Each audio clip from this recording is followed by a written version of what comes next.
Buenos días, soy Diego Cuesta, trabajo en Quesos La Vega, del grupo Tecnipec. Estamos en Moslar de la Vega, en la comarca de Saldaña. Aquí trabajamos unas 20 personas que elaboramos queso de pasta prensada de vaca, mezcla y oveja, tanto en leche pasteurizada como en leche cruda. El año pasado hemos elaborado unas 1000 toneladas de queso, siendo el suero lácteo el mayor subproducto que generamos. Si no se gestiona de una manera adecuada, puede ser un residuo que contamina suelo y aguas. Nosotros aquí en La Vega tenemos una planta de osmosis inversa con la que concentramos el suero pasando de un extracto seco del 6 al 18%, que destinamos finalmente a la alimentación animal. También colaboramos con Lactocil para buscar nuevas fuentes de aprovechamiento del suero. Soy Mariano Paramio, gerente de Quesos Campos Góticos y además presidente de la Asociación Nacional de Criadores de Ovino de Raza Churra, ANCHE. Estamos en Villerías de Campos, en la explotación ganadera de ovina de los hermanos Paramio, y aquí lo que hacemos es transformar la leche de nuestra explotación ganadera, lo transformamos en quesos artesanales de leche cruda de oveja churra, ¿no? También hacemos otros productos como son los yogures, cuajadas, y es una explotación, como os he dicho, pequeñita, una quesería artesanal, y estamos transformando anualmente unos 240.000 kilos de queso al año, ¿no? Uno de los principales problemas que tenemos en Quesos Campos Góticos, a pesar de que lo estamos actualizando bien, porque es el residuo del suero, ¿no? Nosotros lo estamos utilizando en la propia explotación ganadera, todo ese suero lo consumen las mismas ovejas, pero lo que queremos es que haya una utilización de ese producto que podría ser muchísimo más interesante en los canales que está trabajando el Itacil, y por eso nos hemos apuntado en este programa que consideramos súper interesante para las explotaciones ganaderas, y no solo las ganaderas, principalmente para las queseras, que son las que generan ese residuo. Buenos días, mi nombre es Ana Isabel Merino, soy de la quesería artesanal del Río Carrión. Nosotros somos ganaderos, tenemos una empresa familiar en la cual nosotros transformamos nuestros propios productos. Quiere decir que tenemos ovejas, cabras, tenemos unas 1300 ovejas y alrededor de unas 60 cabras. La leche que utilizamos es todo nuestra, la transformamos en distintos productos: queso, yogures, cuajadas, cremas, queso azul. De nuestras fabricaciones, de ellas todas sale un producto que se llama suero, del cual nosotros lo utilizamos para nuestra propia alimentación para el ganado, pero sí queríamos darle otra alternativa para darle un poco más de valor añadido.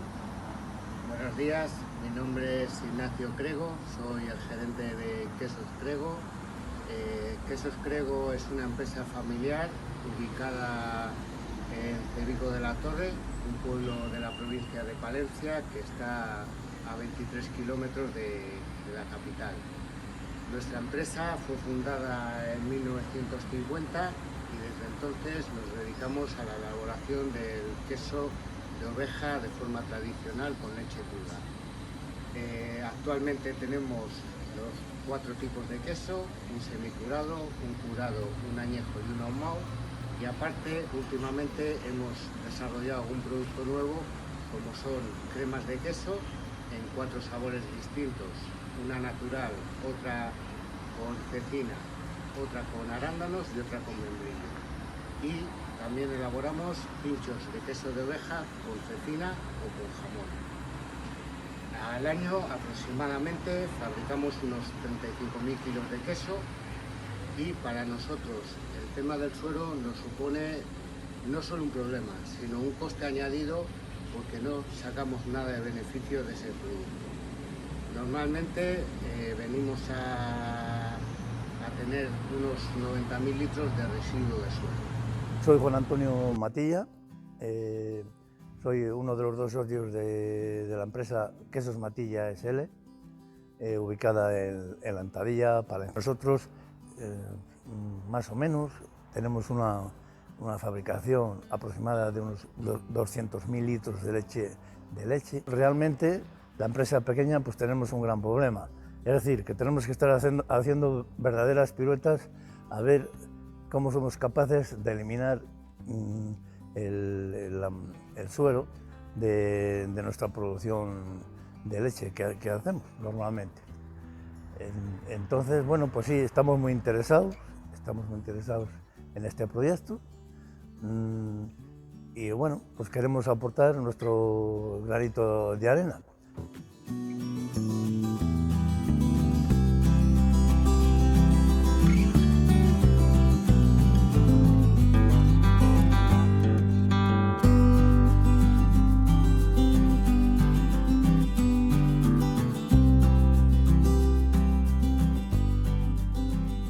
Que es investigadora, investigadora de la línea de residuos ganaderos y de la industria agroalimentaria de Itacil, es la coordinadora del proyecto, es licenciada en Biología y doctora por la Universidad de Valladolid y bueno, pues ella nos va a explicar las actividades relacionadas con la valorización del lactosuero para la obtención de energía. Gracias, Beatriz. Te doy paso. Hola, buenos días a todos. Gracias, Maricruz. Bueno, pues como ha dicho Maricruz, yo voy a hablar de la parte de valorización energética. Voy a compartir la presentación.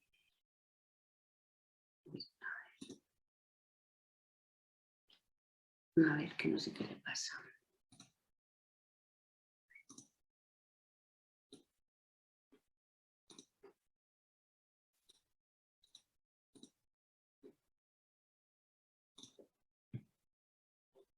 A ver, porque ahora no me deja sacar. No sé si lo veis.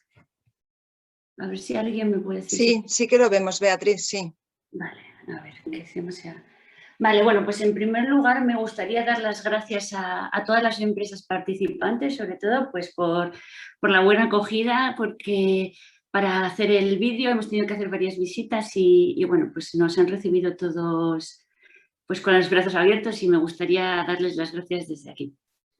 Y nada, ya directamente voy a contar un poco cómo estamos trabajando en la valorización energética mediante digestión anaerobia. La presentación la he dividido en 3 partes. La primera parte hablaré un poco de nuestro grupo de investigación. La segunda parte hablaré un poco del proceso de digestión anaerobia, a ver si consigo que entendamos un poco qué es el proceso de digestión anaerobia, que suena raro. Y por último ya me centraré en las actividades del proyecto, un poco algunos resultados y bueno, cómo vamos avanzando. El Instituto Tecnológico Agrario, como ya se ha comentado, bueno, pues tiene como principales objetivos potenciar la actividad del sector agrario y también de las industrias de transformación de este sector, ¿no? Está dividido en varias subdirecciones, en 4 subdirecciones, y nuestro grupo está dentro de la subdirección de investigación y tecnología y dentro del área de innovación y optimización de procesos. Vale. El grupo de investigación de tratamiento de residuos ganaderos y de la industria agroalimentaria, estamos en Valladolid, en la finca Zambadueñas, y bueno, básicamente trabajamos en 2 líneas de investigación actualmente. La primera de ellas sería recuperación de nutrientes y otros productos de valor añadido a partir de distintos subproductos orgánicos. Y la otra sería pues, la estabilización y también valorización energética, ¿no? de estos subproductos orgánicos. Y utilizamos distintas tecnologías, pues, por ejemplo, digestión anaerobia, que es la que nos ocupa hoy, o también hay una línea importante sobre compostaje. Y bueno, pues ya dentro del proyecto Lactocil, nuestra tarea, como ha comentado ya Maricruz, sería la actividad 1, que sería esa valorización energética, y también trabajamos en la actividad 2, en la producción y recuperación de ácidos grasos volátiles. Como vais a ver, todo ello está dentro de la digestión anaerobia, todo tiene que ver con este proceso de digestión anaerobia. Dentro de la actividad 1, pues hay 3 fases, ¿no? La primera sería, ahora luego lo contaré un poco más en detalle, la primera sería ver de ese suero cuál es la máxima el máximo metano que podemos obtener o el máximo biogás, ¿no? Luego sería generar ese biogás en semicontinuo, o sea, sería como en una simulación de una planta real, pero en pequeñito. Y luego ya sería ese estudio de viabilidad que ya ha comentado un poco más Maricruz. Bueno, vamos a ver qué es la digestión anaerobia. La digestión anaerobia es un proceso biológico por el cual partes de la materia orgánica y en condiciones anaerobias, eso quiere decir que es en ausencia de oxígeno, se descompone para producir dos productos. Primero sería el biogás y el segundo sería el digestato. El ser un proceso biológico implica que hay unas bacterias. Son esas bacterias las que van a transformar esa materia orgánica en esos dos productos, en el biogás y en el digestato. Este proceso es un proceso que se da en la naturaleza de forma natural, es muy común. Lo que hacemos es simplemente controlarlo y optimizar las condiciones para obtener un rendimiento. Entonces, en este esquema vemos básicamente tenemos una mezcla de sustratos que luego veremos que pueden ser muchas cosas esos sustratos, siempre una base orgánica. Lo metemos en un, se llama reactor, bueno, en un depósito y obtenemos ese biogás por un lado y también obtenemos un líquido, que sería lo que llamamos digestato o digestado. Ese biogás está formado por dióxido de carbono y metano y algunas trazas de otros gases. Lo interesante del biogás es el metano, que normalmente está en un porcentaje del 65%, 60, 70, ¿vale? Dependiendo un poco del sustrato que se meta. Últimamente a lo que se tiende es a, bueno, pues controlando los parámetros de operación con diversas tecnologías, se tiende a purificar ese metano, ese biogás, ¿no? Para obtener ese biometano, que es lo que nos interesa por su elevada capacidad calorífica, ¿vale? Y vemos ejemplos de proyectos que ya producen ese biometano y se utiliza, pues, por ejemplo, para combustible, ¿no? De coches. Hay algunos ejemplos pues, que igual generan con ciertos residuos de una zona concreta, pues generan igual el metano necesario para abastecer a todos los autobuses de las líneas urbanas de esa ciudad, por ejemplo.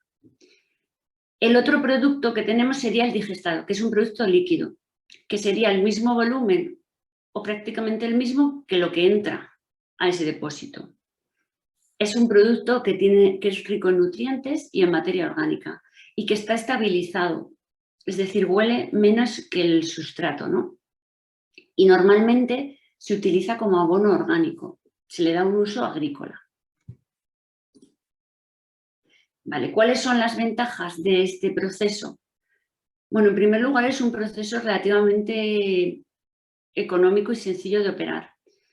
También generamos esa energía, se estabiliza el producto, se controla, ¿no? Esa fermentación.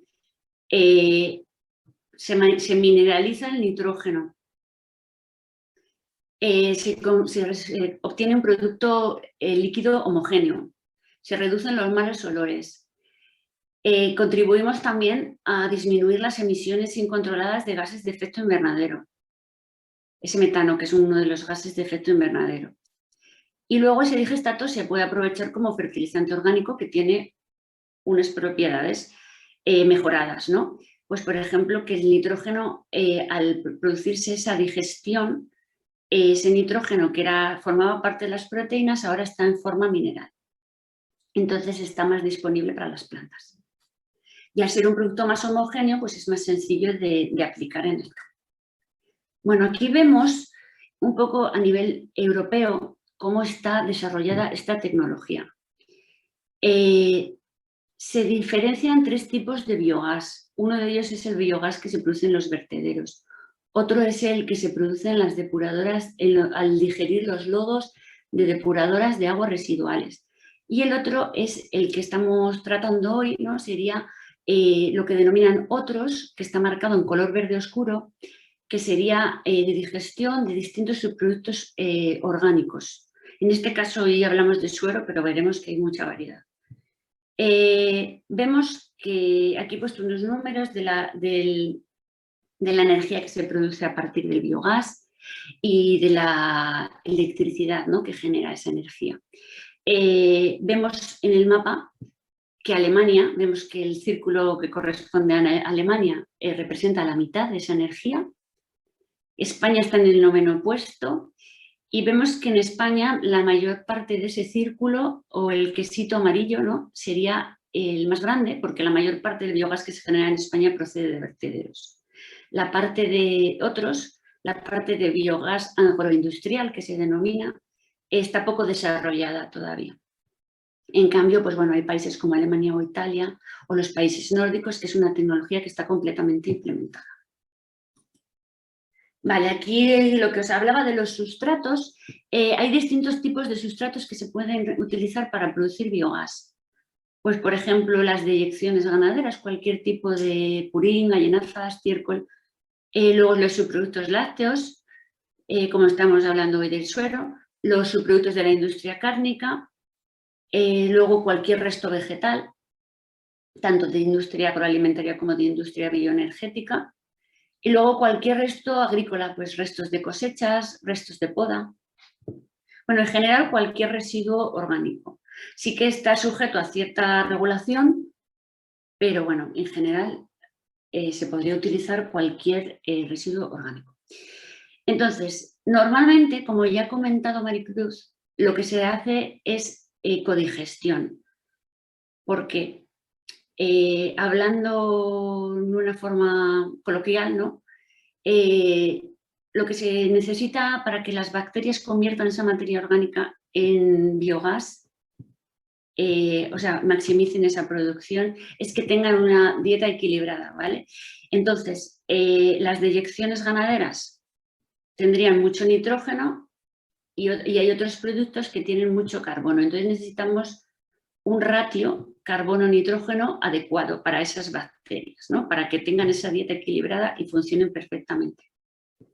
Entonces, normalmente lo que se realiza es una codigestión en base a un residuo ganadero y luego se le añade una fuente de carbono.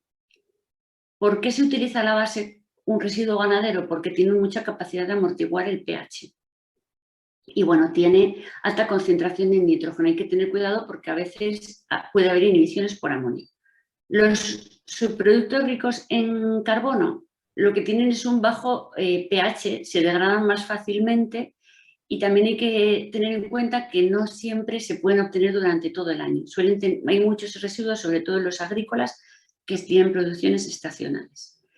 Vale. El objetivo de las mezclas serían 3, ¿no? El primero, incrementar la producción de biogás. El segundo, compensar esas carencias que ya hemos comentado. Y el tercero, pues evitar la inhibición del proceso. Genera una mayor resistencia frente a los posibles compuestos inhibidores. Bueno, entonces, ahora ya vamos a empezar con la parte del proyecto Lactocil. Empezamos con la actividad 1. Y lo primero que hemos hecho ha sido pues visitar todas las empresas para tomar muestras y hacer una caracterización físico-química de los lactosueros. Aquí tenemos las distintas muestras que recogimos. Hay una muestra de cada empresa, a excepción de Quesos La Vega, que obtuvimos dos muestras, ya que, como ha comentado Diego en el vídeo, pues hay una muestra, tienen un proceso de ósmosis para concentrar el suero y entonces pues tomamos una muestra del suero bruto y otro del suero una vez realizado ese proceso de ósmosis. Bueno, entonces he puesto aquí algunos datos, simplemente decir que bueno, que ya cuando cogemos la muestra vimos que dependiendo del momento en el que se coja la muestra, el pH varía muchísimo.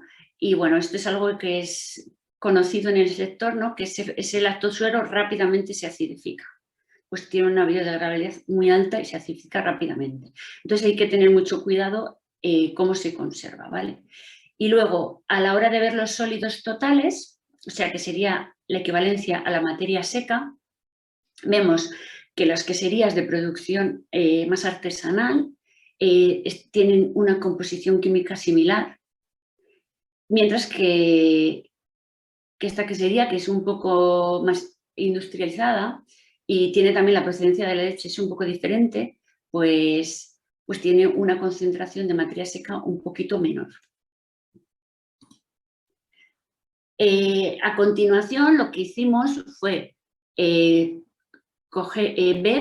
cuánto metano podríamos obtener de cada uno de los sueros en condiciones ideales. ¿Esto qué significa? Cogemos el sustrato sería el lactosuero, ponemos una cantidad conocida de suero, ponemos una cantidad conocida de inóculo, que serían esas bacterias que transforman en biogás. Lo ponemos en condiciones ideales para estas bacterias, que serían un pH de 7-8, una temperatura de 37 grados, 35-37, y lo dejamos ahí cerrado durante 35 días y también en condiciones anaerobias.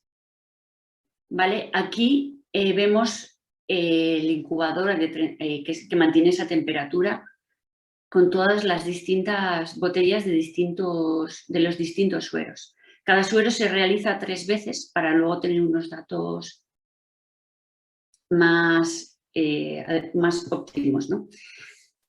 Entonces, ¿qué obtenemos? Obtenemos este gráfico en el que vamos viendo cuánto biogás se produce con el tiempo, ¿no? Vamos mirando cuánto biogás se genera y vamos viendo la composición de ese biogás. Y entonces aquí representamos el metano con el tiempo, con esos 35 días. ¿Vale?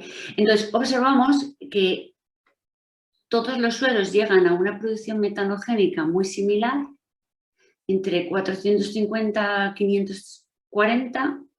Es una producción metanogénica muy elevada, pero hay que recordar que esto es en condiciones ideales y no siempre tenemos estas condiciones ideales. Entonces, de esta gráfica observamos pues eso, que vemos que la producción metanogénica de todos los sueros es similar. Sí que hay un suero que puede que, por lo que sea más biodegradable, y entonces lo que ha ocurrido aquí es que se ha generado una inhibición parcial de esas bacterias, entonces ha habido un tiempo donde no producían biogás hasta que se han aclimatado y han empezado a producir y han llegado al mismo nivel que el resto. Entonces, de aquí obtenemos eso, que todos los sueros llegan a una producción específica de metano similar, y lo que hacemos es seleccionar 2 sueros para seguir con los ensayos en semicontinuo. Y esto sería pues como el aspecto que presentan esos ensayos en semicontinuo. Vale, aquí ya trabajaríamos con codigestión. Vamos a meter purín de vaca y una parte de suero. Tenemos, como veis, tenemos tres reactores, o sea, 3 ensayos que simulan, cada uno de ellos simularían como una pequeña planta de biogás, ¿no? Entonces, aquí no metemos el sustrato y lo dejamos cerrado, sino que cada día vamos metiendo un poco, como harían en una planta real. Vale, el primero de los ensayos sería solamente lo que llamamos el control, solo con el purín de vaca, y en los otros 2 le vamos a meter suero para ver qué efecto tiene sobre esa producción de biogás. Bueno, aquí vemos un poco más del detalle. Tendríamos, pues eso, 3 pequeñas plantas de biogás, ¿no? De 2 litros. Las condiciones también son sin oxígeno y a 37 grados. Les vamos a llamar R1, R2 y R3. Y aquí trabajamos con un parámetro que se llama el tiempo de resistencia hidráulica, que bueno, simplemente eso, que se alimenta cada día y todo lo que se mete, digamos, se saca una parte y se mete nueva comida, ¿no? Y este sería el diseño de la experimentación. Hemos realizado 2 fases, nos quedarían por realizar otras 2. El periodo 1 lo que hacemos es meter 10% de suero en sólido volátil y en el periodo 2 vamos a meter 20%.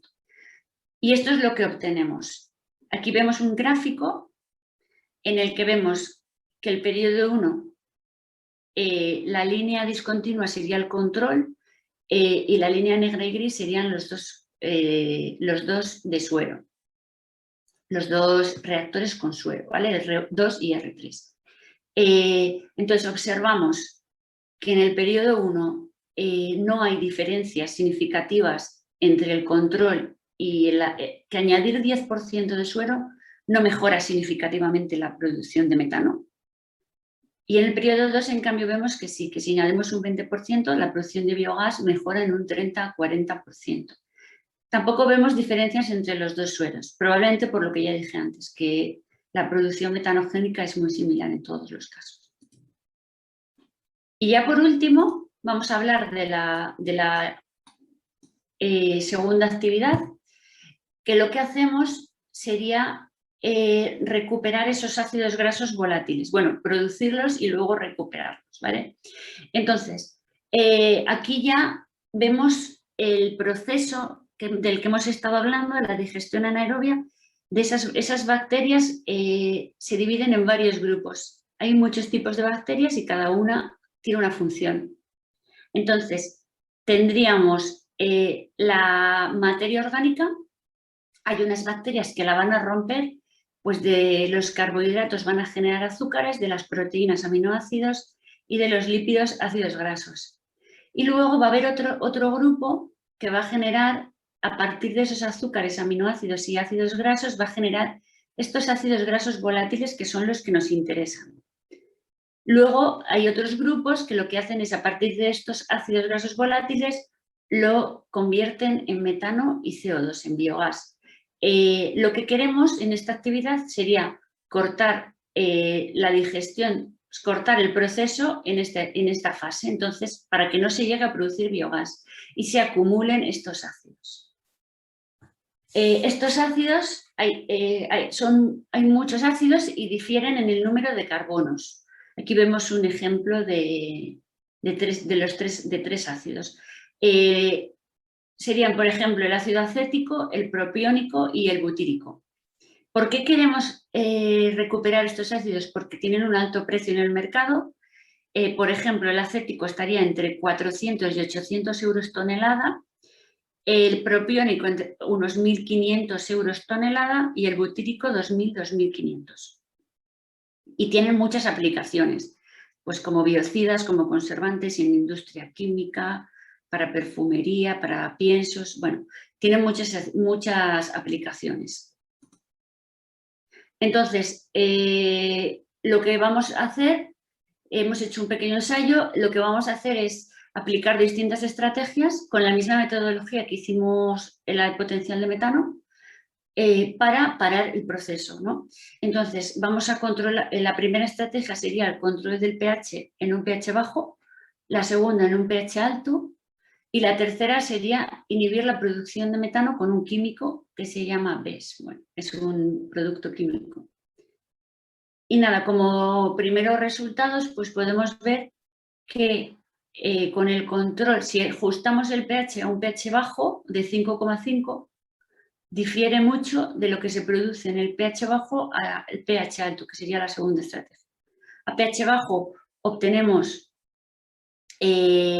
ácidos grasos y si observáis se ve pequeño, pero obtenemos butírico y acético en la misma concentración, mientras que a pH alto lo que más obtenemos sería acético.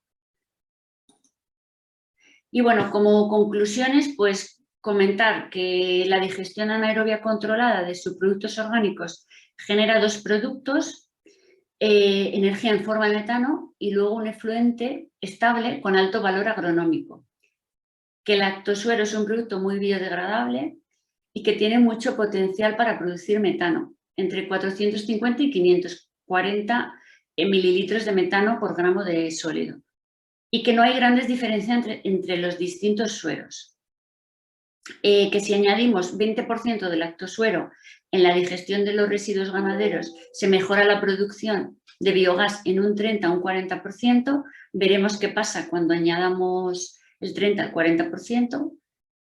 Y luego que el lactosuero es un producto óptimo para la obtención de ácidos grasos volátiles y que la concentración y composición de estos ácidos depende de las condiciones de operación. Estamos trabajando ahora para ver cómo recuperar esos ácidos grasos volátiles.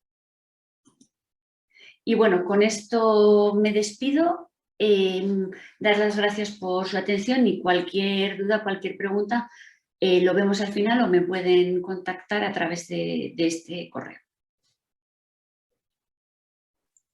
Muy bien, Beatriz, muchas gracias. Muy interesante tu charla.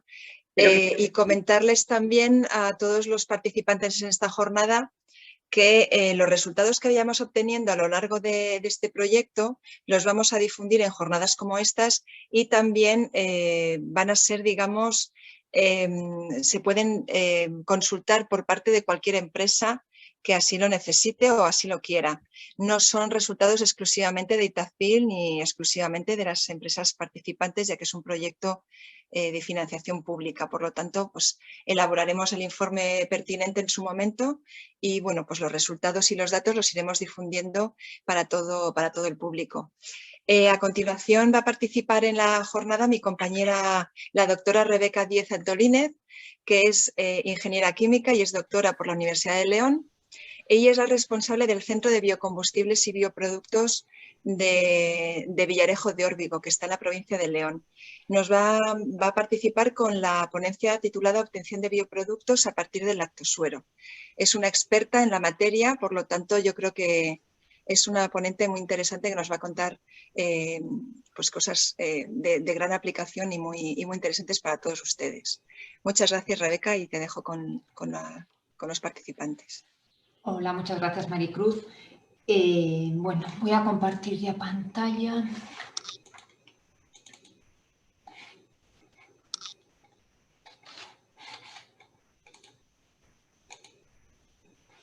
¿Se ve bien? ¿Sí? Sí que se ve, sí. Vale, gracias. Bueno, como ha comentado Maricruz, nosotros vamos a comentar dentro de este proyecto la obtención de bioproductos a partir del lactosuero. Vamos a comentar un poco las actuaciones que ya hemos hecho desde el Centro de Investigación y Desarrollo de Biocombustibles y Bioproductos del Itacil y lo que pensamos o estamos empezando a desarrollar dentro del proyecto Lactocil. Bueno, el Centro de Biocombustibles y Bioproductos está ubicado en Villarejo de Órbigo. Fue inaugurado a finales del 2008 y nuestro trabajo, nuestro objetivo fundamental es promover el desarrollo del sector bioeconómico y bioenergético en la comunidad mediante un aprovechamiento eficiente de los recursos biomásicos de distintas industrias agrícolas y agroalimentarias. Trabajamos en este momento en 3 grandes líneas de investigación. Por un lado está la línea de biotecnología industrial, en la cual nos focalizamos en la obtención de biocompuestos mediante procesos de bioconversión, fundamentalmente fermentaciones. Hemos trabajado con muchísimos tipos de biomasas distintos y los principales compuestos que hemos obtenido a partir de estos procesos pues están la obtención de alcoholes, etanol y butanos, fundamentalmente para uso biocarburante, que es una de las primeras líneas de investigación del centro. Trabajamos también en la obtención de ácidos orgánicos, como puede ser el ácido láctico, el ácido sucínico, en la obtención de poliólisis a partir de distintas fuentes azucaradas, como puede ser manitol, eritritol, xilitol, y estamos empezando a abordar líneas de biopolímeros para la producción de polihidroxialcanoatos para la obtención de bioplásticos.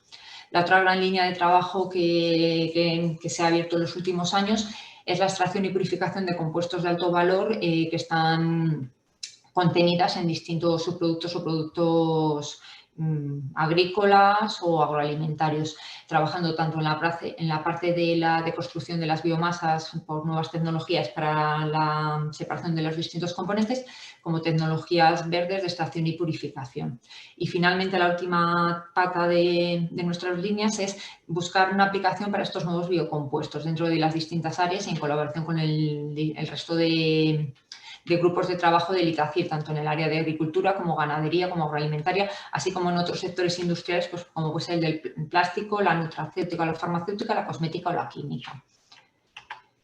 Las infraestructuras del centro se pueden dividir en 3 grandes zonas: la zona de laboratorios, que está totalmente equipada para desarrollar la valorización en cascada de distintos tipos de biomasas, sobre todo agrícolas y agroalimentarias, como he comentado. Disponemos de instalaciones experimentales para el escalado de los bioprocesos, y a mayores el centro cuenta con una instalación de bioconversión semi-industrial ya a un tamaño de 10 metros cúbicos, en el cual se pueden validar los procesos de biotransformación.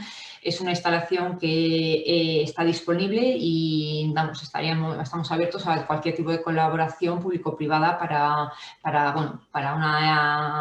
un escalado preliminar de los procesos de las distintas industrias. Ya entrando en el tema específico del suero, comentar que, bueno, como ya se ha comentado, pues el lactosuero es el principal subproducto del proceso de producción de queso, que se genera en torno a un 90% por cada kilo de leche procesada. La producción mundial es superior a 205 millones de toneladas anuales, solo en la Unión Europea superamos los 90 millones y hay una tendencia creciente entre un 1 y un 2%. Indicar que el lactosuero aún contiene en torno al 55% de los nutrientes presentes en la leche, fundamentalmente lactosa y proteína. Su alta carga contaminante genera realmente un problema para el sector, ya que, bueno, la legislación cada vez más restrictiva impide su vertido directo. Indicar que se valoriza menos del 50% del suelo producido, que la valorización fundamental es la alimentación animal, como ya han comentado algunos de los participantes en el proyecto de carácter industrial, y bueno, es una aplicación generalizada a nivel mundial. Y esto supone una importante pérdida de nutrientes. Indicar que distintas aproximaciones que se han realizado estiman que se pierden más de 4 millones de toneladas de lactosa anuales y más de medio millón de proteínas de alta calidad, lo cual pues es algo que, dada la actual crisis tanto ambiental como alimentaria y demás, o sea, no podemos perder esos nutrientes, por lo cual la búsqueda de aplicaciones creemos que es algo fundamental. Indicar que, bueno, el principal aprovechamiento del lactosuero sería su secado directamente, y se utiliza en forma de polvo de suero, que se utiliza tanto para alimentación humana como animal. Cada vez hay más industrias que hacen una recuperación proteica, tanto para hacer proteínas y aislados y concentrados de leche mediante tecnologías de membrana o coagulación y floculación. Sin embargo, en estos procesos aún se genera un nuevo permeado. Aunque se aproveche de la fracción proteica, se genera un permeado del suero que aún sigue conteniendo pues toda la lactosa presente en el suero, y el cual puede ser valorizable. El principal aprovechamiento pues serían procesos bioquímicos, pues puede estar desde la fermentación aerobia para generar biomasas, enzimas y otros compuestos, la digestión anaerobia, que ya ha profundizado Beatriz y son ellas las expertas, la fermentación anaerobia para obtener distintos tipos de bioproductos, pues como puede ser el etanol, el butanol, ácidos orgánicos, hidrógeno, los PHAs para biopolímeros para sintetizar bioplásticos. Se podría producir electricidad utilizando celdas de combustión microbiana, que cada vez está explorándose más esta vía, o procesos de hidrólisis para obtener compuestos. Nosotros ya llevamos bastantes años trabajando en temas de fermentación anaerobia, fundamentalmente para la obtención de etanol y butanol, que voy a comentar un poco los resultados que hemos obtenido estas investigaciones a lo largo del tiempo. Sin embargo, bueno, pues de las conclusiones que hemos obtenido de estos estudios, nos parece muy interesante abordar la vía de la hidrólisis para la obtención de prebióticos, sobre todo con, bueno, pues industrias ya no tan más pequeñas que, bueno, que podrían tener una viabilidad comercial a medio plazo. Aquí. Bueno, la producción de etanol a partir del lactosuero es un proceso comercial antiguo, o sea, fue desarrollado por la industria Carbery en Irlanda a finales de los años 70, en el año 78, y realmente el proceso Carbery es el proceso de etanol a partir del lactosuero que recibe el nombre de la empresa. Lo que plantean es, a partir del suero, una recuperación de los concentrados proteicos, y a partir del permeado una fermentación utilizando levaduras del género Clubberomyces, en las cuales se produce etanol. El etanol generado Es alcohol, o sea, alcohol de boca puede ser, dependiendo del uso, el grado de rectificación que tenga, tendrá un uso u otro, pero bueno, puede ser desde alcohol de boca, alcohol como bebida alcohólica con distinta graduación, o la generación en los últimos años de biocarburantes. En ese caso es necesario someter al caldo de fermentación, aparte de una destilación para recuperar el alcohol, a una deshidratación completa utilizando zeolitas para llegar a una concentración del alcohol hasta el 99,99%, que es lo que requiere la normativa para uso biocarburante. Además, la otra opción que nosotros hemos evaluado de producir biocarburantes es el proceso de obtención del biobutanol. El proceso es mediante fermentación ABE, es también una tecnología muy antigua que fue desplazada por las rutas petroquímicas, que es un proceso similar. Bueno, la gran diferencia es que necesita unas condiciones de anaerobiosis estrictas, que en lugar de trabajar con levaduras se trabajan con bacterias del género Clostridium, y que se generan en el proceso 3 solventes de forma simultánea, que es el butanol, que es el mayoritario, después acetona y en una pequeña concentración etanol. Esto hace que el proceso requiera de un complejo, son 5 unidades de destilación y de columnas de recuperación de los distintos compuestos, de los distintos solventes, lo cual, pues a nivel de movilización de infraestructuras es bastante elevado. Con las premisas que teníamos a partir de lo que se había hecho en los distintos procesos de obtención de biocarburantes, en Itacil hemos trabajado fundamentalmente en 2 líneas. En la parte de la fermentación alcohólica se trabajó con altas concentraciones de suero, porque el gran problema que tiene a nivel tecnológico es que los caldos de fermentación quedan con bajas concentraciones de etanol, y lo cual requieren unos procesos de recuperación muy costosos energéticamente que dificulta la viabilidad económica de los procesos, por lo cual se ha trabajado en mayores concentraciones de lactosa en el medio, con procesos de inmovilización de las levaduras para tratar de mejorar también el rendimiento de los procesos y tratando de minimizar la suplementación de los caldos para que los procesos fuesen lo más económicamente viables. Todo ello está publicado, aquí están indicadas las publicaciones de los resultados que hemos obtenido, todo es público y además son publicaciones de libre acceso, por lo cual cualquier persona que quiera ver un poco los resultados que hemos obtenido de nuestras investigaciones en los últimos años está disponible. También se ha trabajado en una selección de levaduras y que se han obtenido que con alguna levadura del género Cluberomyces se consigue trabajar con altas concentraciones con muy buenos rendimientos sin tener inhibición por sustrato o por producto, con muy buenos resultados de las inhibiciones, permitiendo procesos en continuo durante más de 1000 horas y sin sufrir contaminaciones microbianas. De forma similar se ha trabajado con la fermentación ABE, en la cual pues, se trabajó, en este caso, en lugar de poder trabajar con suelos altamente concentrados en lactosa, que nosotros los usábamos de distintas industrias que concentran directamente su lactosuero, en este caso es necesario trabajar con suero que esté a menor concentración de lactosa.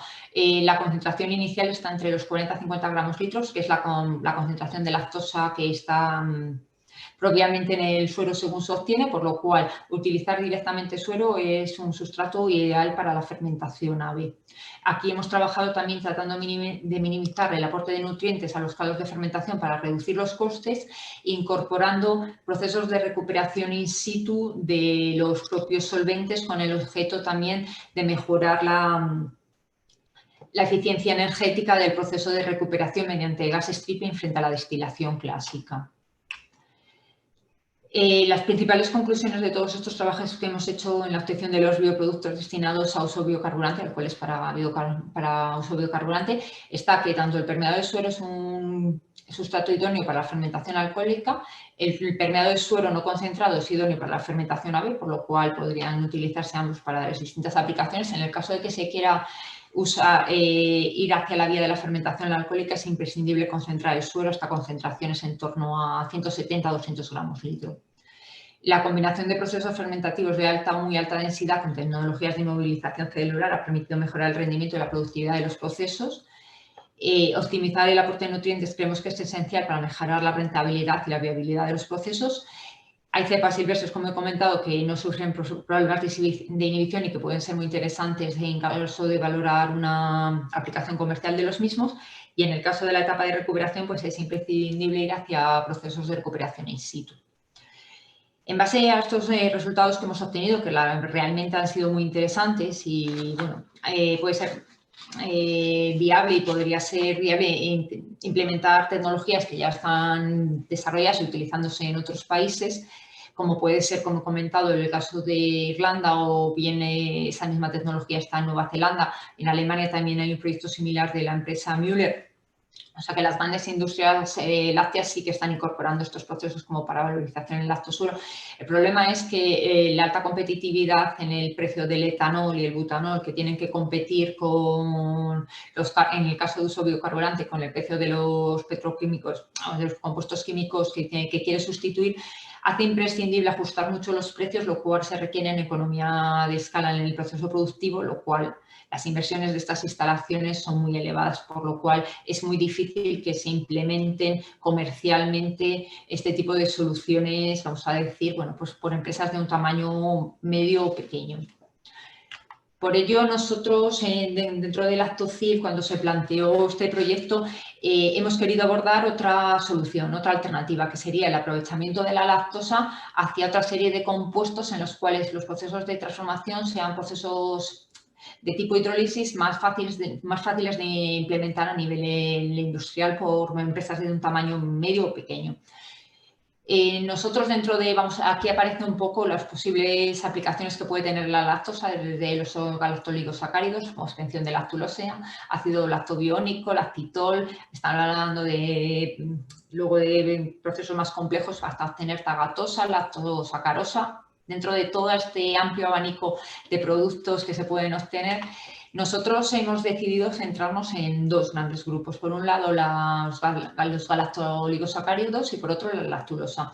Y esta decisión ha venido un poco porque estos dos carbohidratos están aceptados como prebióticos, ya de forma generalizada, entendiendo como tales que ingredientes que son selectivamente fermentados por la microflora intestinal, provocando cambios específicos, tanto en su composición como en su actividad, aportando efectos beneficiosos en la salud humana. Por lo cual, estos compuestos ya están reconocidos, están ya implementándose y ya hay productos comerciales, por lo cual creemos que podría tener una aplicación comercial a un medio plazo de forma más o menos viable. En el caso de la lactulosa, indicar que bueno, es un isómero de la lactosa que se obtiene por el calentamiento extremo de la leche. Si tú calientas la leche de forma extrema, lo obtienes de forma natural en unas concentraciones relativamente bajas. La cantidad formada pues dependerá del tratamiento térmico que haya tenido. Es un disacárido compuesto por galactosa y fructosa de carácter sintético y se caracteriza por no ser digerible por parte del por parte del cuerpo. Es un agente bifidogénico, eso quiere decir que favorece y aumenta la proporción de bacterias beneficiosas, fundamentalmente Bifidobacterium y Lactobacillus, frente a otras especies, mejorando por tanto la salud humana. Y tiene interesantes aplicaciones tanto en el sector de la industria alimentaria como de la industria farmacéutica. A nivel de la industria alimentaria, pues tiene el carácter bifidus, que cada vez es más demandado, mejora la supervivencia de otros probióticos, por lo cual pues, se suele adicionar a otros compuestos. Además, tiene un efecto edulcorante, texturizante y estabilizante, por lo cual bueno, pues se pueden incorporarse en distintas matrices alimentarias con muy buena aceptación. Y a nivel farmacéutico actúa fundamentalmente para el tratamiento del estreñimiento crónico y una enfermedad hepática que se ve que influye muy positivamente. Las técnicas de isomerización que se pueden utilizar está por un lado la vía química, que es la vía tradicional utilizada, la vía enzimática o la electroactivación. A nivel industrial se recurre fundamentalmente a esta vía química, en la cual en presencia de distintos compuestos catalizadores, fundamentalmente de tipo alcalino, como puede ser el carbonato hidróxido, el hidróxido cálcico, perdón, o el hidróxido sódico, se obtienen directamente este compuesto. Sin embargo, es muy poco eficiente. Es una reacción muy compleja, se generan muchos compuestos y es muy poco específica, por lo cual, además de necesitar altas concentraciones del catalizador, se obtiene una multitud de compuestos, por lo cual los procesos de recuperación son muy costosos. Para tratar de solventar esto por vía química se están utilizando compuestos complejos a partir de ácido bórico o mezclas de ácido bórico con otros compuestos que han conseguido mejorar bastante el rendimiento del proceso de formación de la lactulosa, llegando hasta casi un 75% de rendimiento. Son catalizadores bastante caros, lo cual pues encarece un poco el proceso. Por ello, cada vez se tiende más a la aplicación de procesos enzimáticos. Bueno, la vía química requiere el uso directo de leche, o sea, sería vinculado directamente en la industria láctea. En el caso de los procesos enzimáticos es posible utilizar directamente suero y permeado de suero. Además de obtención de la lactulosa, se obtienen otros compuestos como son los lactoligosacáridos o incluso la propia lactulosa se puede luego volver a hidrolizar para obtener los GOS directamente en caso de que se quiera utilizar. Las enzimas que se utilizan en estos procesos son la beta-galactosidasa y la glucosidasa, las cuales son bastante conocidas, por lo cual es un proceso bastante simple. Y la lactulosa, el tema que tiene es que necesita una fuente de fructosa. Es necesario mezclar la fuente de la lactosa con una fuente de fructosa que será el receptor para favorecer este proceso. Las distintas investigaciones están evolucionando hacia el uso de otras enzimas como puede ser la celobiosa 2-epimerasa, lo que está dando muy buenos resultados, o así como la isomerización por electroactivación, los cuales, trabajando con corrientes eléctricas, es posible transformar la lactosa a baja concentración y sin utilizar catalizadores químicos, por lo cual puede ser unas vías también de obtención de lactulosa muy interesantes. Por otro lado están los GOS, los galactoligosacáridos. Indicar que estos compuestos son carbohidratos no digeribles, resistentes a los procesos digestivos tanto en el estómago como en el intestino delgado. El 90% de los GOS se consumen ya en el intestino grueso, en el colon, por lo cual es un agente bifidogénico y prebiótico de gran interés. Además tiene unas propiedades GRAS que están reconocidos como seguros en la alimentación, por lo cual cada vez su demanda está creciendo de forma muy importante. Se puede considerar que es una fibra dietética, son solubles en agua y una propiedad muy interesante que presentan es que son estables a pHs ácidos y temperaturas altas, por lo cual su uso luego en procesos para incorporarlos en procesos de alimentación pueden ser muy interesantes tanto para la industria láctea o industria del horneado.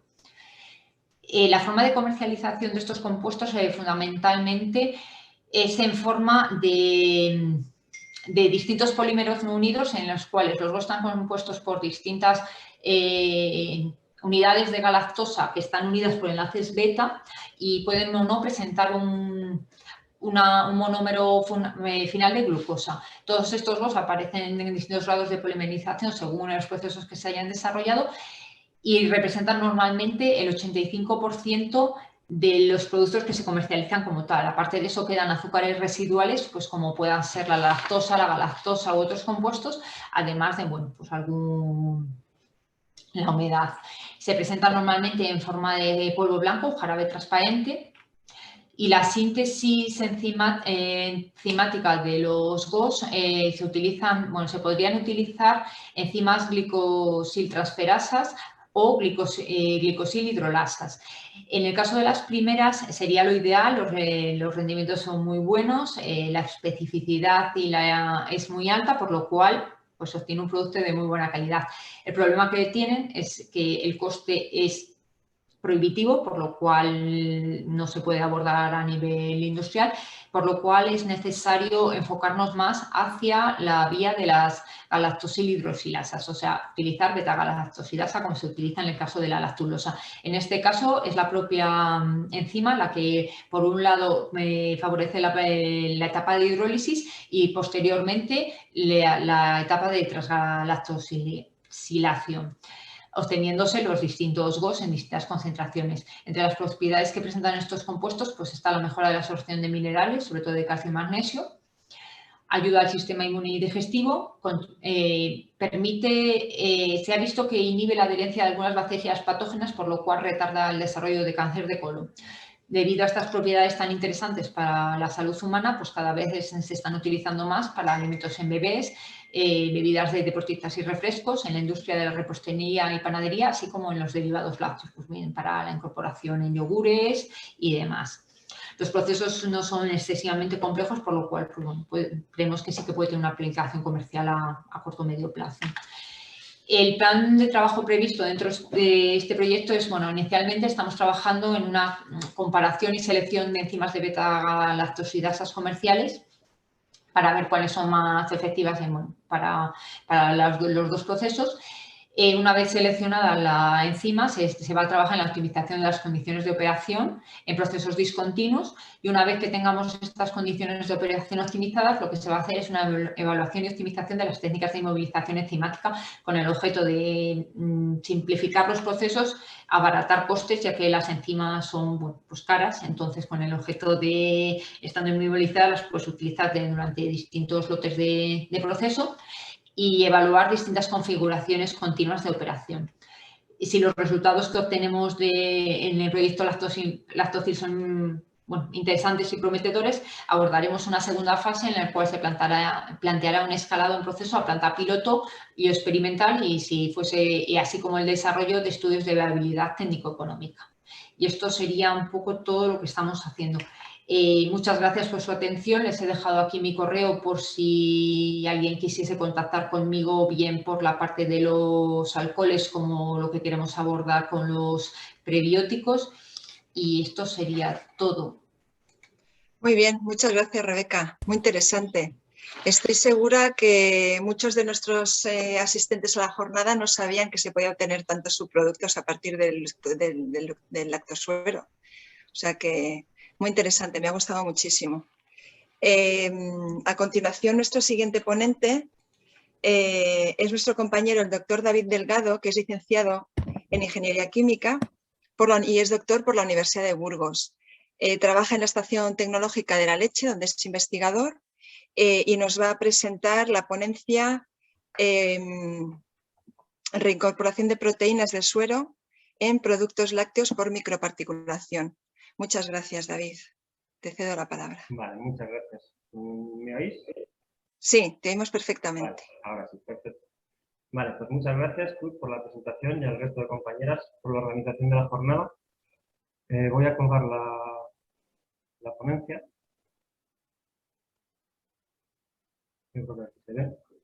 Y eso, como ya comentaban, yo os voy a hablar un poco de otra alternativa a la hora de valorizar el suero, que es su reincorporación otra vez en distintos productos lácteos a través de un tratamiento previo que se llama microparticulación. Y también hablaré muy brevemente de otro proyecto en el que trabajamos, que está también en parte relacionado sobre el control de los procesos de coagulación, ya que introducir ciertos ingredientes, como puede ser el suero de quesería, nos va a cambiar un poco los parámetros de fabricación. Voy a dividir la presentación en tres partes. Haré una presentación de nuestro centro. Creo que muchos de vosotros ya nos conocéis, pero bueno, presentaré brevemente y luego hablaré del proyecto Lactocil, pues contaré lo que es la microparticulación y qué posibilidades puede tener, y un poco del proyecto de coagulación que os puedo contar. Nosotros, la Estación Tecnológica de la Leche, estamos situados en Palencia. Estamos situados en una finca donde juntamos varios laboratorios. Está el Laboratorio Interprofesional Lácteo, estamos nosotros y está la Escuela de Capacitación, que lo que junta es muchas diferentes patas del sector lácteo, y si disponemos de leche, disponemos de laboratorios de análisis, nosotros tenemos nuestras instalaciones para fabricar y analizar productos lácteos. En concreto, disponemos de una planta piloto equipada para la fabricación de productos lácteos más centrados en queso y leches fermentadas, pero también otro tipo de productos, con cámaras de maduración y salas de envasado. Trabajamos mayoritariamente con empresas directamente a través de asesorías directas para puesta en punto de procesos, de desarrollo de productos nuevos, pruebas a pequeña escala que no son capaces de hacer en sus instalaciones. Y al mismo tiempo tenemos varios laboratorios. Tenemos un laboratorio de fisicoquímica donde caracterizamos la composición de los productos lácteos, fisicoquímica básica, como puede ser grasa, proteínas, extracto seco, composición, etiquetado nutricional o algo más específico de investigación para ver un poco con aromas y los sabores del queso a través de análisis de volátiles, de ácidos libres. Un laboratorio de microbiología clásica para recuentos de microorganismos patógenos y estudios de vida útil. Estos dos laboratorios están acreditados por la 17025 y también hacen análisis oficial de productos y también analizan las figuras de calidad relacionadas con los productos lácteos que hay en Castilla y León, como puede ser el queso grano, el queso de Valdeón o la mantequilla de Soria. Tenemos un laboratorio de análisis físico donde caracterizamos las propiedades ya más de textura de los alimentos, análisis de color, de textura, y una sala de catas y un panel de cata entrenado para ya la evaluación sensorial de los productos. Podemos cerrar el círculo en lo que es la fabricación y caracterización total de un producto lácteo. David, disculpa, nos dicen que se te escucha un poquito bajo, si te puedes acercar un poquito al micro. Vale, ¿así se me oye mejor? Pues más o menos igual, yo creo, a lo mejor es vale. Es que será el micro porque... Vale. Vale, intentaré hablar un poco más alto. Fenomenal, gracias. Vale, vale. Pues perdonadme si no se me escucha muy bien, me acercaré un poco más el micro. Pero como os comentaba, tenemos planta piloto y laboratorios para la fabricación y caracterización de productos lácteos y además un módulo de formación donde impartimos clases y cursos mayoritariamente presenciales y prácticos para la fabricación y elaboración de productos lácteos. Lo que es la planta piloto tiene varias líneas. Una primera línea de pretratamiento podría ser los equipos que nos permiten la estandarización de la leche a través de desnatado, homogenización o tratamiento térmico. Tenemos distintos equipos a distinta escala en el que podemos estandarizar, desnatar o hacer tratamientos térmicos de distinto impacto. Tenemos pasteurizadores continuos que nos permiten abordar cualquier temperatura y tiempo de pasteurización, desde los 60 grados hasta los 110 grados. Y desde tiempos de mantenimiento, desde los 5 segundos hasta los 5 minutos. Y esto que sería un poco la etapa previa para la elaboración de productos. Estamos centrados principalmente en la fabricación de queso, que es el mayor producto que se produce en la comunidad, en la transformación de la leche. A través de distintas escalas tenemos cubas automáticas desde los 20 litros hasta los 500 litros que nos permiten hacer estudios previos y preescalados industriales de cualquier tipo de tecnología que sea. Luego, a través de las cámaras y la tecnología que emplees, somos capaces de fabricar cualquier tipo de queso. Otra línea sería la línea de fabricación de yogures y leches fermentadas. También trabajamos bastante tanto con cualquier tipo de leche, oveja, vaca, cabra. La fabricación de productos fermentados, pueden ser yogures, kéfir.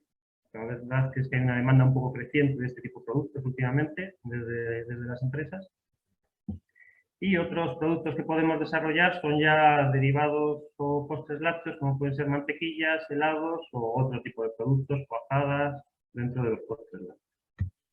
Y como dos tecnologías un poco a destacar que tenemos en la planta piloto, porque están muy desarrolladas con el tema de la jornada, sería la filtración con membranas y la microparticulación. Tenemos una planta piloto de filtración tangencial con membranas que nos permite trabajar todas las tecnologías que se aplican en la industria láctea, la microfiltración, la ultrafiltración, la osmosis inversa o la nanomofiltración, bien orientado a la filtración de leche para elaborar queso o la filtración de suero para revalorizar, como es el caso que nos compete. Y también tenemos, con una colaboración con la empresa Ferinox, que nos ha cedido con un convenio que tenemos con ellos, una planta piloto para hacer el tratamiento de microparticulación al suero, que ahora os comentaré en qué consiste. Viendo un poco lo que es nuestras instalaciones, os voy a ya empezar a hablar del proyecto de microparticulación para que veáis un poco en qué se fundamenta y qué posibilidades ofrece. Como ya han comentado mis compañeras, el suero es un subproducto muy grande de la industria quesera, representa cerca del 90% del volumen de leche, es rico en nutrientes, ese suero lleva prácticamente el 50%, la mitad de los nutrientes de la leche, mayoritariamente proteína, lactosa, minerales y vitaminas, pero tiene el problema de que está muy diluido, de que la mayoría es agua y es muy difícil llegar a ello. Se habla de dos tipos de suero, un suero dulce, que sería el mayoritario, el que viene de los quesos de pasta prensada, tiene un pH más alto, más parecido al de la leche, y el suero ácido, que sería el que viene de coagulaciones lácticas, quesos de coagulación láctica, como pueden ser los quesos tipo de rulo, de quesos untables, o de otro tipo de productos que ahora están creciendo también, como pueden ser los yogures altos en proteínas o yogures tipo Ogia. En composición andan parecido, mayoritariamente es agua, como vemos aquí, y como ha caracterizado Bea antes, distintos suelos de los participantes andan en torno al 90-95% de agua, distintos contenidos, el más importante es la proteína, pero sigue siendo bajo, la lactosa es mayoritaria, y se diferencian en el pH. Como aprovechamiento del lactosuero o salidas que se le da ahora mismo, como ya se ha comentado también, pues tenemos la alimentación animal o la fabricación de derivados de suero lácteo en polvo, ¿no? Luego se usarán para otro tipo de alimentación. Hay multitud de tipos de productos, desde los sueros en polvo tal cual, a los sueros desmineralizados, lactosa en polvo, polvo reducido en lactosa y los concentrados de proteína. Concentrados VPC, concentrados de proteína o aislados en proteínas, más concentración todavía de proteína. Y nosotros aquí lo que ofrecemos y lo que estamos trabajando es otra alternativa distinta al aprovechamiento del suero, que es la microparticulación. Para que lo entendamos, el proceso de microparticulación se define como un tratamiento que se da en un concentrado de proteína a través de dos etapas. Primero, un tratamiento térmico que hace una desnaturalización de la proteína y una agregación de las mismas, y un tratamiento mecánico, sea una homogenización, con el que se estandariza el tamaño de esas partículas agregadas anteriormente por el tratamiento térmico. Y se estandariza un tamaño que sea similar al glóbulo del graso de la leche, que va a ser lo interesante a la hora de trabajar con él. Entonces, como comentaba, la primera etapa, debido a la gran dilución de nutrientes que hay en el suero, sobre todo de la proteína en este caso, que es lo que nos interesa recuperar, es una etapa de concentración por ultrafiltración. Antes de nada es necesario concentrar el suero a unos factores de concentración en torno a 10 o 20 veces, para llegar a unas concentraciones de proteína en el suero final entre el 10 y el 15% para que sea rentable añadirlo a la leche y que no tengamos una dilución excesiva de nuestra leche, sino que se incorpore una cantidad de proteína conveniente.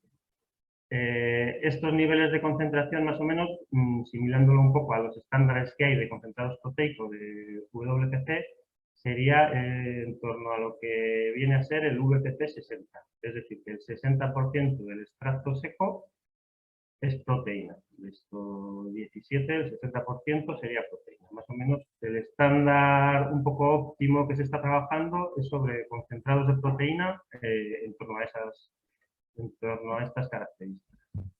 Y esto a su vez lo que genera es un nuevo subproducto que tendremos que ver también cómo se trata. A la hora de concentrar, como comentaba Rebeca, por membranas tenemos el subproducto que es el permeado de ultrafiltración, que es una corriente también muy poco concentrada, que mayoritariamente ahora va a ser, como hemos quitado la proteína, lactosa y sales minerales. Por eso, una salida muy interesante puede ser la producción de probióticos a partir de la lactosa. Viendo un poco más en sí qué es lo que está pasando cuando hacemos la microparticulación, para entenderlo, estas imágenes lo ilustran muy bien. Tendríamos por un lado las proteínas nativas, son las proteínas solubles, las que se nos pierden con el suero, son solubles, están disueltas en el agua y por eso se marchan a la hora de fabricar queso. Con el tratamiento térmico lo que se hace es dos cosas. Por un lado, abrir esta estructura, desnaturalizar las proteínas, lo que se conoce como desnaturalizar es como abrir esa estructura, y al abrirse se pueden juntar unas con otras y se producen agregados de proteína, agregados grandes, pequeños, de todos los tamaños.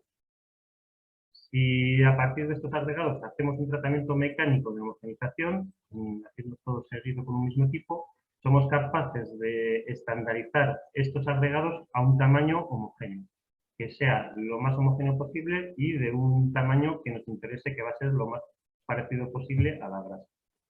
Es decir, que con la microparticulación habremos pasado de una proteína soluble nativa en la leche a una proteína ya microparticulada, que ya no es soluble, que ya está dispersa un poco en esa corriente acuosa y con un tamaño homogéneo.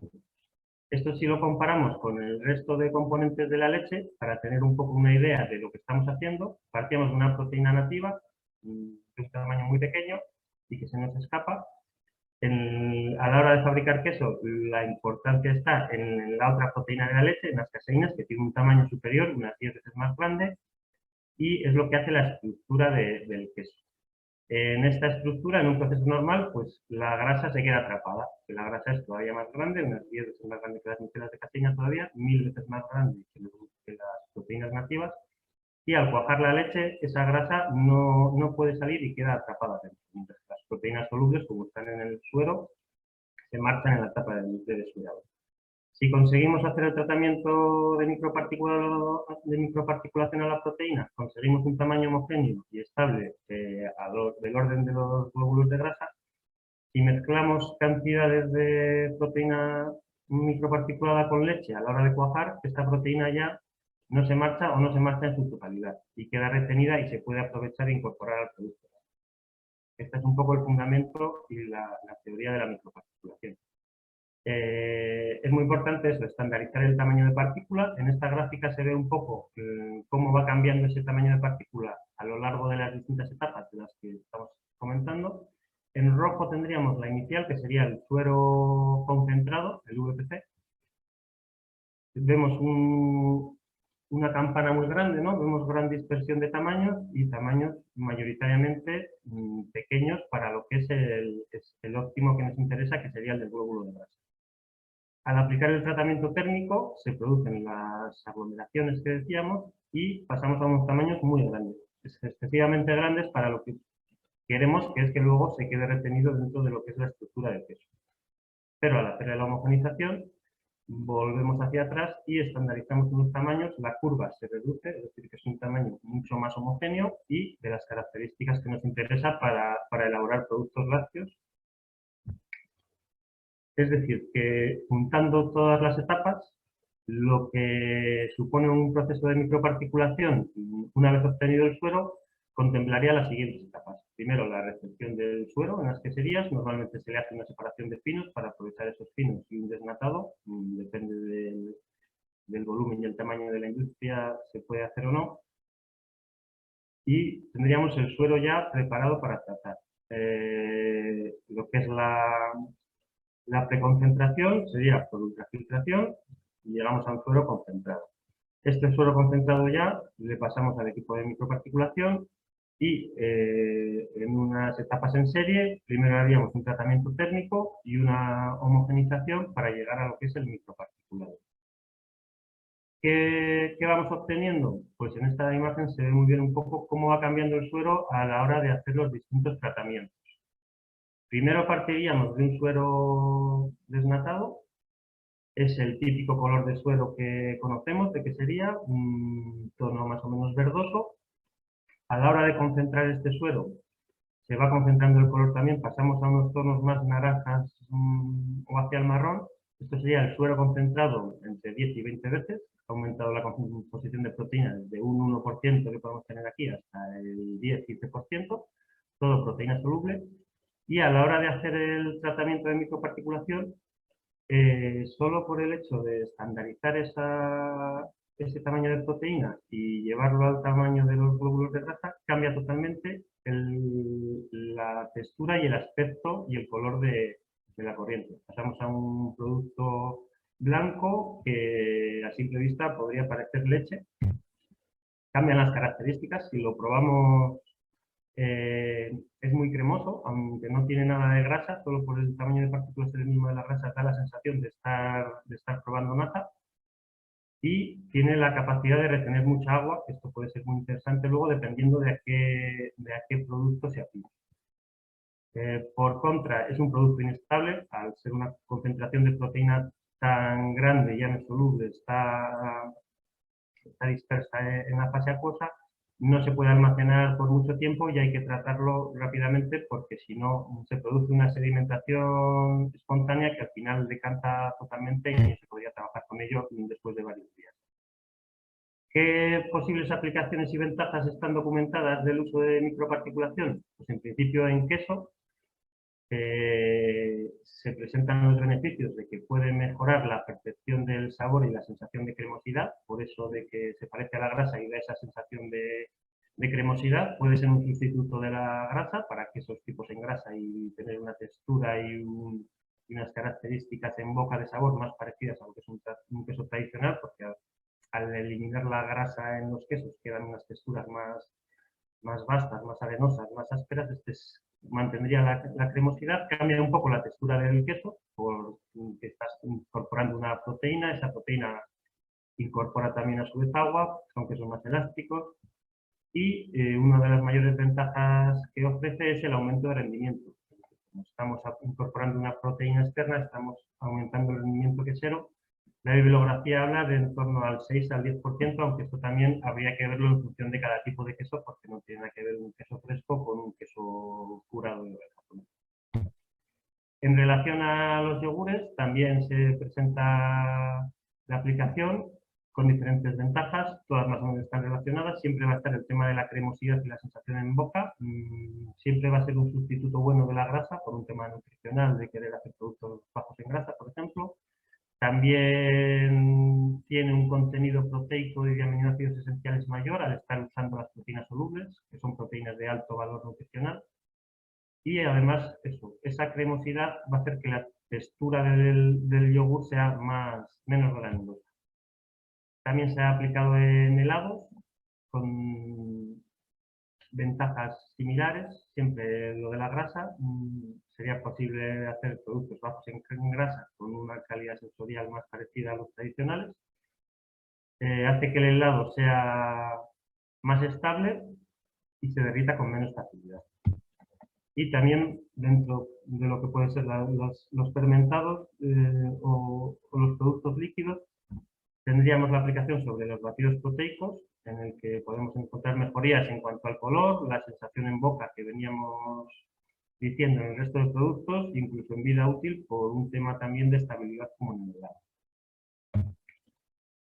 La aplicación dentro del proyecto que estamos planteando, ya tenemos hecho alguna prueba inicial, va a estar centrada en la fabricación de queso y leches fermentadas o yogur principalmente.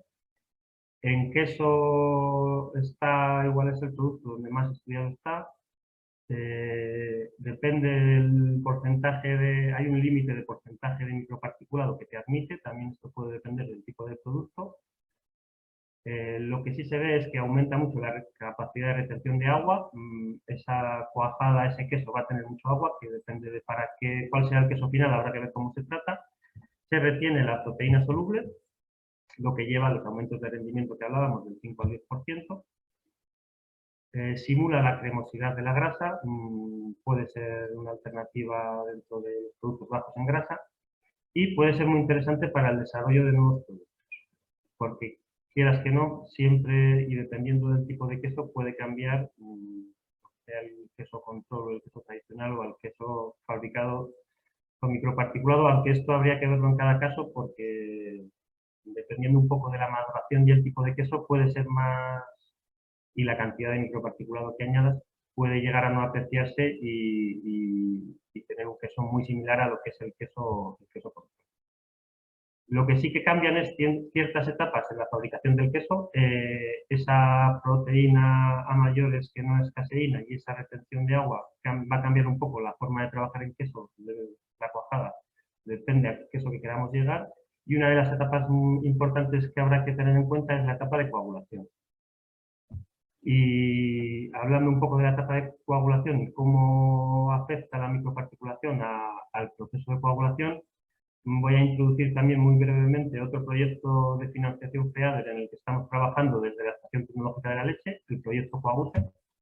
Es un proyecto cuyo objetivo es el desarrollo de un sistema, unas un equipo de medida que permita controlar la etapa de coagulación in situ dentro de una cuba de cuajar de cualquier industria, para mejorar así la competitividad y esta etapa que es muy importante en lo que es la calidad y la productividad del proceso, y muchas veces no está del todo controlada hasta el punto que se podría. Es un proyecto en el que colaboran varias empresas, entre ellas una empresa de Palencia, Ceaguas, que es la que desarrolla la tecnología del equipo de sondas que estamos desarrollando, una que sería donde queremos probarlo y estamos trabajando con ellos, en León, que es Marstan, Christian Hansen, que es proveedor de fermentos y coagulantes. Probamos todos los estudios de coagulación, les hacemos en base a distintos tipos de coagulantes, trabajando con ellos, y la empresa Perinos también, que nos ayuda en el proceso tecnológico. Y por último, la Federación Castellano-Leonesa de Industrias Lácteas y la Asociación de Artesanos Alimentarios, que nos ayudan en la difusión de los resultados del proyecto. El año pasado hicimos una presentación del prototipo. Esto es el equipo de medida en el que estamos trabajando. Esto sería la sonda, puede ser portátil o podría integrarse dentro de una cuba de cuajar como las sondas de temperatura. Y este equipo lo que hace es medir un poco cómo se va formando el gel en el momento que empieza la coagulación. Si nos fijamos en esta curva, pues esto podría ser la firmeza, la dureza de la cuajada desde el momento que añadimos el cuajo hasta el final. Y el punto en el que empieza a subir sería lo que conocemos como el tiempo de toma. Es bien conocido que cada tipo de queso, cada tecnología de fabricación tiene unas condiciones específicas de firmeza del gel que están relacionadas con las características de ese queso. Si nos vamos a quesos de formatos más grandes, más secos, de más maduración, queremos un grano muy seco, hay que cortar mucho antes, y si nos vamos a quesos más frescos, más húmedos, pues nos interesan cuajadas más largas. Dentro de cada una de ellas, pues encontrar las mejores condiciones en cada caso es beneficioso tanto desde el punto de vista de la calidad del queso, tener unas producciones más homogéneas y un producto más controlado. Es muy importante relacionar el punto de corte de la coagulación con la humedad que queremos dejar en ese queso. Si nos pasamos con tiempos excesivos, va a ser mucho más difícil quitar humedad al queso y podemos tener problemas luego de sabores y de posacidificaciones que no dejen madurar al queso. Y también buscar las condiciones óptimas puede hacer que se retenga, hace que se retenga mejor tanto la grasa como la proteína y está relacionado con el rendimiento final del queso. En el tema de incorporar proteína soluble a los quesos, de aprovechar esa proteína soluble, está visto eso, que la coagulación afecta y es importante controlarla. En esta gráfica se comparan un poco en verde lo que sería un queso pasteurizado normal, sería la curva de firmeza. Una alternativa rápida y más sencilla tecnológicamente de incorporar proteína soluble, que sería aumentar la temperatura de pasteurización. Nosotros en vez de a 72 grados 15 segundos podríamos pasteurizar a 80-90 grados. Estaríamos desnaturalizando parte de esa proteína y se estaría quedando en el queso. Lo que pasa es que nos cambia enormemente lo que es la cinética de coagulación. Las cuajadas van a ser mucho más blandas, como se ve aquí en la línea azul. Y habría que tratarlo muy distinto a lo que es el convencional para llegar a un queso de las mismas características. Pero la alternativa a la microparticulación, como la proteína entra de una forma distinta, a concentraciones muy bajas, por debajo de un 1%, se ve que prácticamente no afectaría lo que es la coagulación. A concentraciones mayores que estamos trabajando, porque más o menos está un poco estudiado que no se puede meter microparticulado todo lo que se quiera, en torno a por encima del 10% el queso puede cambiar mucho. A estos niveles de microparticulado, la cinética de coagulación ya empieza a cambiar.